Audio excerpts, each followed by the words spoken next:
ಹಾಗೆಯೇ ಸೈನಸ್ ಸಮಸ್ಯೆ ಇರೋರಿಗೂ ಕೂಡ ಒಂದು ಬೆಸ್ಟ್ ಮನೆಮದ್ದು ಅಂತ ಹೇಳಬಹುದು.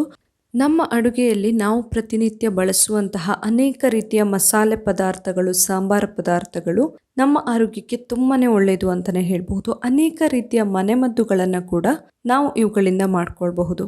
ಅಂಥದ್ರಲ್ಲಿ ಒಂದು ತುಂಬಾನೇ ಔಷಧೀಯ ಗುಣಗಳು ಇರುವಂತಹದ್ದು ಅಂತ ಹೇಳಿದ್ರೆ ಬೇ ಲೀಫ್ ಅಥವಾ ಲವಂಗದ ಎಲೆ ಅಂತ ಹೇಳಬಹುದು. ನಾವು ನಾರ್ಮಲ್ ಆಗಿ ಬಳಸುವಂತಹ ಪಲಾವ್ ಎಲೆ ಅಥವಾ ಬಿರಿಯಾನಿ ಎಲೆ ಅಂತ ಏನು ಕರಿತೀವಿ, ಅದಕ್ಕೂ ಲವಂಗದ ಎಲೆಗೂ ತುಂಬಾ ಏನು ನಮಗೆ ಡಿಫ್ರೆನ್ಸ್ ಸಿಗೋದಿಲ್ಲ. ನಮ್ಮ ಆರೋಗ್ಯದ ದೃಷ್ಟಿಯಿಂದ ಎರಡೂ ಕೂಡ ತುಂಬಾನೇ ಒಳ್ಳೆಯದು. ಇವತ್ತಿನ ವಿಡಿಯೋದಲ್ಲಿ ನಾನು ಲವಂಗದ ಎಲೆಯನ್ನು ನಾವು ಯಾವ ರೀತಿ ಬಳಸಬಹುದು, ಯಾವ್ಯಾವ ಆರೋಗ್ಯ ಸಮಸ್ಯೆಗಳನ್ನ ದೂರ ಇಡಬಹುದು ಅನ್ನೋದನ್ನ ಹೇಳ್ತಾ ಇದ್ದೀನಿ. ಈ ವಿಡಿಯೋನ ಮಿಸ್ ಮಾಡದೆ ಕೊನೆ ತನಕ ನೋಡಿ. ಹಾಗೆ ನೀವಿನ್ನು ನನ್ನ ಚಾನಲ್ನ ಸಬ್ಸ್ಕ್ರೈಬ್ ಮಾಡಿಲ್ಲ ಆದರೆ ಪ್ಲೀಸ್ ಸಬ್ಸ್ಕ್ರೈಬ್ ಮಾಡಿ, ಹಾಗೆ ಪಕ್ಕದಲ್ಲಿರುವ ಬೆಲ್ ಐಕಾನ್ನ ಕ್ಲಿಕ್ ಮಾಡಿ. ಈ ಬೇ ಲೀಫಲ್ಲಿ ವಿಟಮಿನ್ ಎ ಹಾಗೆಯೇ B6, ವಿಟಮಿನ್ ಸಿ ಎಲ್ಲವೂ ಕೂಡ ಹೇರಳವಾಗಿ ಸಿಗ್ತವೆ. ಇದರಿಂದಾಗಿ ನಮ್ಮ ದೇಹದಲ್ಲಿ ರೋಗ ನಿರೋಧಕ ಶಕ್ತಿಯನ್ನು ಹೆಚ್ಚಿಸಿಕೊಳ್ಳೋದಕ್ಕೆ ಸಹಾಯ ಆಗುತ್ತೆ. ದೇಹದಲ್ಲಿ ಇಮ್ಯುನಿಟಿ ಅಥವಾ ರೋಗ ನಿರೋಧಕ ಶಕ್ತಿ ಸಾಕಷ್ಟು ಇದ್ದಾಗ ಬೇರೆ ಬೇರೆ ರೀತಿಯ ಆರೋಗ್ಯ ಸಮಸ್ಯೆಗಳನ್ನು ನಾವು ದೂರ ಇಡಬಹುದು. ಇನ್ನು ನಮ್ಮ ಜೀರ್ಣಕ್ಕೆ ಕೂಡ ತುಂಬಾನೇ ಒಳ್ಳೆಯದಿದ್ದು. ಇದರಿಂದ ನಾವು ಟೀ ಮಾಡಿ ಕುಡಿಬಹುದು, ಅಥವಾ ನಾವು ಯಾವುದೇ ರೀತಿಯ ಕಷಾಯ ಎಲ್ಲ ಮಾಡೋದಿದ್ರೂ ಕೂಡ ಅದರಲ್ಲಿ ಇದನ್ನ ಬಳಸ್ಕೊಳ್ಬಹುದು. ಜೀರ್ಣ ಶಕ್ತಿಯನ್ನು ಹೆಚ್ಚಿಸಿಕೊಳ್ಳೋದಕ್ಕೆ ಸಹಾಯ ಆಗುತ್ತಿದ್ದು.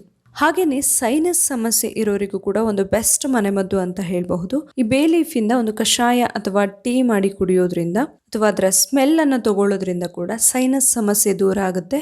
ಮೂಗು ಕಟ್ಟದಂಗೆ ಆಗಿದ್ರೆ ಹಾಗೇನೆ ತಲೆ ಭಾರ ಆಗಿದ್ರೆ ಎಲ್ಲವೂ ಕೂಡ ಕಡಿಮೆ ಆಗುತ್ತೆ. ಹಾಗೆಯೇ ಡಯಾಬಿಟಿಕ್ ಪೇಷಂಟ್ಸ್ಗೆ ಕೂಡ ತುಂಬಾನೇ ಒಳ್ಳೆಯದು. ರಕ್ತದಲ್ಲಿನ ಸಕ್ಕರೆ ಪ್ರಮಾಣವನ್ನು ನಿಯಂತ್ರಣದಲ್ಲಿ ಇರಿಸಿಕೊಳ್ಳೋದಕ್ಕೆ ಸಹಾಯ ಮಾಡುತ್ತಿದ್ದು. ಅದೇ ರೀತಿಯಲ್ಲಿ ನಮ್ಮ ಮೂತ್ರಪಿಂಡಗಳ ಆರೋಗ್ಯಕ್ಕೆ, ಕಿಡ್ನಿಯ ಆರೋಗ್ಯಕ್ಕೆ ಕೂಡ ತುಂಬಾನೇ ಒಳ್ಳೆಯದು ಅಂತ ಹೇಳಬಹುದು. ಈ ಬೇ ಲೀಫ್ ನಮ್ಮ ದೇಹದಲ್ಲಿ ಏನಾದರೂ ಸೋಡಿಯಂ ತುಂಬಾ ಹೆಚ್ಚಾಗಿದ್ರೆ ಅದನ್ನ ಹೊರಗೆ ಹಾಕೋದಕ್ಕೆ, ದೇಹದಿಂದ ಹೊರಗೆ ಹಾಕೋದಕ್ಕೆ ತುಂಬಾನೇ ಸಹಾಯ ಮಾಡುತ್ತೆ ಈ ಬೇ ಲೀಫ್. ನಾವು ಇದರಿಂದ ಟೀ ಮಾಡಿ ಕುಡಿಬಹುದು, ಅಥವಾ ಕಷಾಯ ಮಾಡಿ ಕುಡಿಬಹುದು, ಅಥವಾ ಯಾವುದೇ ರೀತಿಯ ಅಡುಗೆಯಲ್ಲಿ ಬಳಸಿದ್ರೂ ಕೂಡ ಸಾಕಾಗುತ್ತೆ. ಇನ್ನು ಶ್ವಾಸಕೋಶ ಸಂಬಂಧಿ ಇನ್ಫೆಕ್ಷನ್ಸ್ ಏನಾದರೂ ಪದೇ ಪದೇ ಆಗ್ತಾ ಇದ್ರೆ, ಉಸಿರಾಟ ಸಂಬಂಧಿ ಸಮಸ್ಯೆಗಳು ಬರ್ತಾ ಇದ್ರೆ ಎಲ್ಲದಕ್ಕೂ ಕೂಡ ತುಂಬಾನೇ ಒಳ್ಳೆಯದಿದು. ನೀರಿಗೆ ಬೇ ಲೀಫ್ ಅನ್ನು ಹಾಕಿ ಚೆನ್ನಾಗಿ ಕುದಿಸಿ ಅದರ ಹಬೆಯನ್ನು ತಗೊಳ್ಬಹುದು ನಾವು. ಹಾಗೇನೆ ಅದರ ಟೀಯನ್ನ ಅಥವಾ ಕಷಾಯವನ್ನ ಕೂಡ ಮಾಡಿ ಕುಡಿಬಹುದು. ಇದರಿಂದಾಗಿ ಶ್ವಾಸಕೋಶದ ಇನ್ಫೆಕ್ಷನ್ ಎಲ್ಲ ಪದೇ ಪದೇ ಆಗೋದು ಕಡಿಮೆ ಆಗುತ್ತೆ. ಅದೇ ರೀತಿಯಲ್ಲಿ ಸ್ಟ್ರೆಸ್ ಕಡಿಮೆ ಮಾಡ್ಕೊಳ್ಳೋದಕ್ಕೂ ತುಂಬಾನೇ ಒಳ್ಳೆಯದಿದು. ಮಾನಸಿಕ ಒತ್ತಡವನ್ನು ಕಡಿಮೆ ಮಾಡಿ ನಿದ್ರಾಹೀನತೆ ಸಮಸ್ಯೆ ಇದ್ರೆ ಅದನ್ನು ಕೂಡ ದೂರ ಮಾಡುತ್ತೆ. ನಿದ್ದೆ ಚೆನ್ನಾಗಿ ಬರೋದಕ್ಕೆ ಕೂಡ ತುಂಬಾನೇ ಒಳ್ಳೆಯದು. ರಾತ್ರಿ ಮಲಗೋದಕ್ಕಿಂತ ಮುಂಚೆ ಈ ಬೇ ಲೀಫ್ ಟೀಯನ್ನ ಮಾಡಿ ಕುಡಿಬಹುದು ನಾವು. ಇನ್ನು ನಮ್ಮ ಕೂದಲಿನ ಆರೋಗ್ಯಕ್ಕಂತೂ ತುಂಬಾನೇ ಒಳ್ಳೆಯದು ಅಂತಾನೆ ಹೇಳಬಹುದು. ನಾವು ಈ ಬೇ ಲೀಫನ್ನು ನೀರಲ್ಲಿ ನೆನೆಸಿ ಒಂದು 2 hours ಮಿನಿಮಮ್ ಆದರೂ ನೆನೆಸಿ ಆ ನೀರನ್ನು ನಮ್ಮ ತಲೆ ಕೂದಲು ಬುಡದಿಂದ ತುದಿ ತನಕ ಹಚ್ಕೊಳ್ಬೇಕು.